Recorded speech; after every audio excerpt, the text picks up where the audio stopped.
This is huge for Daniel. It's something that he's looked at since he was a little boy. So to be unifying a WBA and the IBF titles is massive. It's massive for boxing. It's massive for Australia. So to achieve his dreams is just massive. In Australian history, it probably sits number one. It's massive, you know. People don't understand what Daniel did over there the first time and what he's about to do. This is the next step for me. It's a massive step. Winning the title was one thing for me, and I said it many times after that, you know, I've got so much more to offer. A lot of people were saying, oh, you finally won the world title, isn't that great, can't you relax? And I said, no, this is where I really have to, you know, put in and start to work harder. I've got so many more goals that I want to achieve, and you know, this fight against Sturm is one of my big goals.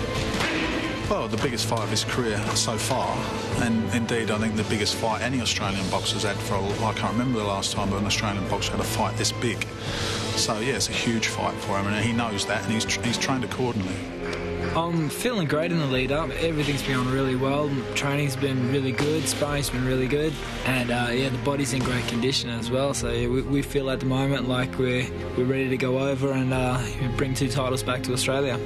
He's always in the gym. He's not a fighter that has a fight then disappears until his next fight comes along, comes to the gym for 10 weeks. He's always in the gym. We're always working on new stuff. So sure, he's added, you know, a few more tools to his sort of box. Can't tell you what they are, and hopefully we'll see him on the night. But I can't say I've trained him any differently, but we've added, you know, I think you'll see probably a 10-15% improvement in his game for this fight. His preparation has been probably 3 months out this time. He hasn't stopped in the gym from the last fight, so his diet has been 3 months out rather than the 8 weeks than normal, so he's given it everything.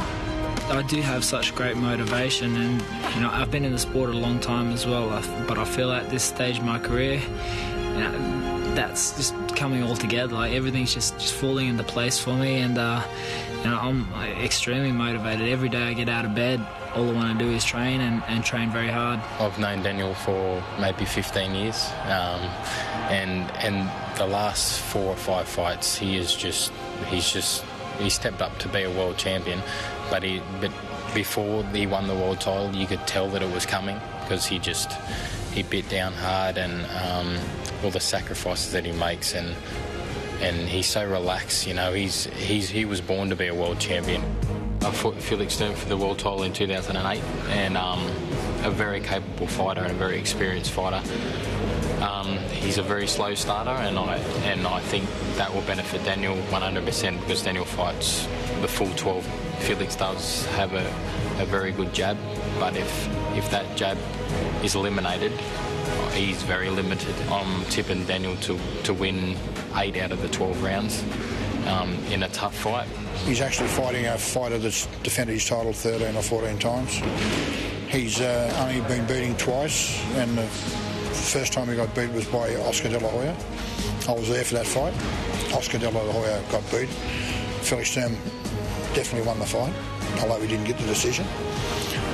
I think he's one of the greatest fighters of all time in the middleweight division. He's proven that.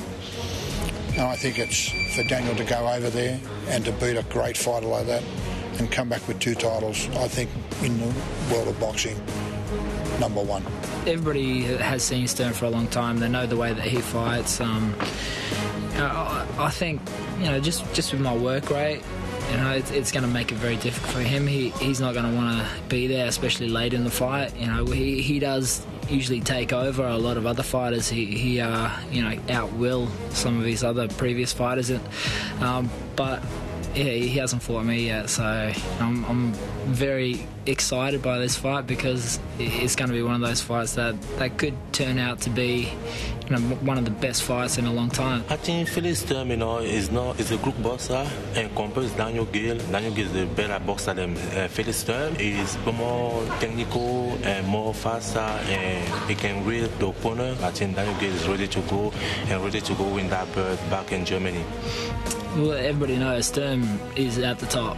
He's probably the number one, if not the number one at the moment in the world, and he's been there a long time. So he is the mark. A lot of people have travelled to his backyard and have failed. So for me, that's the biggest challenge in the world at the moment, to be able to unify, which is extremely hard to do these days, unify two major world titles, and especially fighting a guy that's defended so many times, and he's also done it in his backyard, in which we're doing.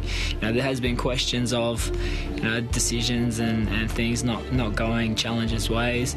We're not worried, because I'm going over there with a title as well, so we got a little bit of backing through the IBF. He's got the WBA, so we feel it's an even playing field. I just have to go over there and win the fight, that's all. To be honest, I haven't got any concerns. The Germans, crowd-wise, they're a really good, appreciative crowd. They're not yobbos or anything. They're international judges and referees.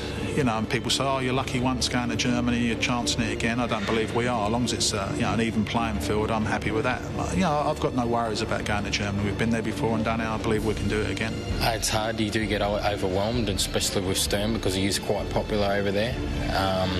He does carry a lot of media with him, but Daniel's been there before. Daniel went to the Sydney Olympics. Daniel won Commonwealth Games gold. Daniel went over there and took a world title off the world champion. He's been there before, and like I said, nothing phases Daniel Geale. Anything could happen on the night. There could be bombs going off outside the stadium, and Daniel Geale's still going to do his thing. We've structured it so that the refereeing will be as fair as we can get it. There's 2 American referees, which we had to negotiate to get, and there's a South African referee. So, I think the playing field's pretty even. If Daniel's good enough, he'll win the fight. Motivation's a big thing. I have huge motivation all the time. My family are such great motivators. I've got 3 beautiful kids. My wife, they help me to want to train harder every day, to want to improve. I super hope you win this fight, and win. Come on, you gotta win.